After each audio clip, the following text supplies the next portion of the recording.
Hi friends, ಅನ್ಅರ್ಥಡ್ ಇವಾಗ ತಾನೇ ನೋಡಿದೆ. ಇದು ಹಾಲಿವುಡ್ ಕಡೆಯಿಂದ ಬಂದಿರೋ ಮೂವಿ. 2017 ಅಲ್ಲಿ ಬಂದಿರೋದು. ಆರ್ಆರ್ ಮತ್ತೆ ಸೈಂಟಿಫಿಕ್ ಝೋನ್ ಅಲ್ಲಿ ಬರುತ್ತಿದ್ದು. ಸೊ ನೋಡ್ಬೋದಂದ್ರೆ ಒನ್ ಟೈಮ್ ವಾಚಬಲ್ ಗೆ ಬೆಸ್ಟ್ ಅನ್ಸ್ದಂಗೆ. ಅಂದ್ರೆ ಒಂದ್ಸರಿ ಏನೋ ಒಂದು ಕ್ರೀಚರ್ ಇರುತ್ತೆ ಮೂವಿನಲ್ಲಿ, ಆ ತರ ನಾವು ನೋಡ್ಕೊಂಡ್ರೆ ಒನ್ ಟೈಮ್ ವಾಚಬಲ್ ಗೆ ಬೆಸ್ಟ್ ಅನ್ಸುತ್ತೆ. ಫ್ಯಾಮಿಲಿ ಜೊತೆ ನೋಡ್ಬೋದಂದ್ರೆ ನೋಡ್ಬೋದು. ಒಂಚೂರು ಎಕ್ಸ್ಪೋಸ್ಗಳಿದಾವೆ ಬಿಟ್ರೆ ಇನ್ನೇನಿಲ್ಲ.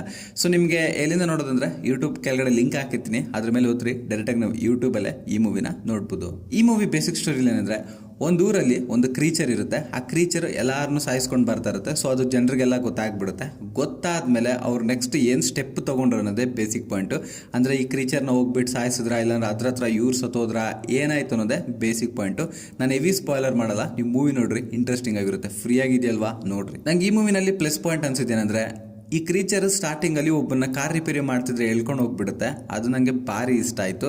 ಮತ್ತೆ ಅಲ್ಲಲ್ಲೂ ಒಂಚೂರು ಪರವಾಗಿಲ್ಲ. ಮತ್ತೆ ಸಿನಿಮಾಟೋಗ್ರಫಿ ಬಂದ್ಬಿಟ್ಟು ನಂಗೆ ಅಷ್ಟೊಂದು ಇಷ್ಟ ಆಗಿಲ್ಲ, ಯಾಕಂದರೆ ಲೋ ಲೈಟಿಂಗ್ ಇತ್ತು. ಅದರಿಂದ ನಮಗೆ ಕರೆಕ್ಟಾಗಿ ಏನೂ ಕಾಣಿಸೋದಿಲ್ಲ. ಹೆವಿ ಬ್ರೈಟ್ನೆಸ್ ಇಕ್ಕೋಬೇಕಾಗುತ್ತೆ. ಮತ್ತು ಕ್ಯಾರೆಕ್ಟರ್ಸ್ ಬಂದ್ಬಿಟ್ಟಿದ್ರಲ್ಲ, ಆ್ಯಕ್ಟ್ ಮಾಡಿದ್ರಲ್ಲ, ಅವ್ರು ಓಕೆ, ಡೀಸೆಂಟ್, ಗುಡ್ ಅನ್ಬೋದು. ಅಷ್ಟೊಂದು ಹೆವಿ ಅನ್ನೋದಕ್ಕೂ ಆಗೋದಿಲ್ಲ. ಮತ್ತೆ ಇನ್ನು ಬ್ಯಾಕ್ ಗ್ರೌಂಡ್ ಸ್ಕೋರ್ ಆಗಲಿ ಪ್ರತಿಯೊಂದು ಓಕೆ ಅನ್ಬೋದು ಅಷ್ಟೇ. ಇನ್ನು ನನಗೆ ಈ ಮೂವಿನಲ್ಲಿ ಮೈನಸ್ ಪಾಯಿಂಟ್ ಅನಿಸಿದ್ದೇನೆಂದರೆ, ಹೆವಿ ಬೋರ್ ಆಗುತ್ತೆ ಮೂವಿ ಬಂದ್ಬಿಟ್ಟು. ಅಲ್ಲಲ್ಲೂ ಸ್ಕಿಪ್ಪಿಂಗ್ ಪಾಯಿಂಟ್ಸ್ ಇದಾವೆ. ಮತ್ತು first half skipping points, second half skipping points. Movie ಬಂದ್ಬಿಟ್ಟು ಅಲ್ಲಲ್ಲೂ ಹೆವಿ ಬೋರ್ ಆಗುತ್ತೆ. ಎಲ್ಲಾದರೂ ಆಕ್ಷನ್ ಸೀನ್ ಬಂದಾಗ ಒಂಚೂರು ಓಕೆ ನೋಡ್ಬೋದು ಅನ್ಸುತ್ತಂತೂ, ಮಿಕ್ಕಿದೆಲ್ಲ ಹೆವಿ ಬೋರ್ ಆಗುತ್ತೆ ನಮಗೆ. ಇನ್ನು ಈ ಮೂವಿ ಬಗ್ಗೆ ಒಂದು ಮಾತಲ್ಲಿ ಹೇಳ್ಬೇಕಂದ್ರೆ, ಒಂದು ಕ್ರೀಚರು ಒಂದು ಊರಲ್ಲಿ ಎಲ್ಲಾರನ್ನೂ ಸಾಯಿಸ್ತಾ ಇರುತ್ತೆ. ನೆಕ್ಸ್ಟ್ ಸ್ಟೆಪ್ ಊರವ್ರು ಏನು ತಗೊಂಡ್ರು ಅನ್ನೋದೇ ಬೇಸಿಕ್ ಪಾಯಿಂಟ್. ಈ ಮೂವಿಗೆ ನನ್ನ ರೇಟಿಂಗ್ ಬಂದ್ಬಿಟ್ಟು 5ಗೆ 2.3 ರೇಟಿಂಗ್ ಕೊಡ್ತೀನಿ. ನೀವೆಷ್ಟು ರೇಟಿಂಗ್ ಕೊಡ್ತೀನಿ ಅಂತ ಕಾಮೆಂಟಲ್ಲಿ ನನಗೆ ತಿಳಿಸಿ.